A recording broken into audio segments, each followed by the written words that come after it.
নবদ্বীপের রাসের অন্যতম প্রাচীন প্রতিমা এই ভদ্রকালী মাতা।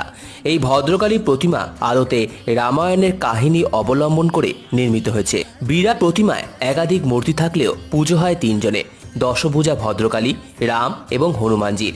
একদা নবদ্বীপের বিখ্যাত সংস্কৃতজ্ঞ পণ্ডিত ত্রিপদনাথ স্মৃতিতীর্থ পরবর্তীকালে পৌরোহিত্যের দায়িত্ব নেন সদানন্দ চট্টোপাধ্যায়।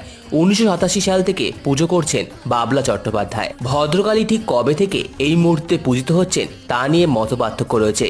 তবু জানা যায় বাংলা 1025 সনে এই পুজো সূচনা হয়েছিল, কিন্তু 400 বছর আগে কোথায় কৃষ্ণচন্দ্র, কোথায় রাসের মূর্তি। তাই সেই সময় এই পুজো কোথায় কিভাবে হতো তা নিশ্চিত করে জানা যায়নি। কেউ বলেন তন্তুবাই সম্প্রদায়ের মানুষ এই পুজো সূচনা করেছিলেন। পুজোর অন্যতম বৈশিষ্ট্য হলো নৈবেদ্য। কয়েকশো রকম মিষ্টি এবং ফল দিয়ে চমৎকার করে সাজানো হয় পুজো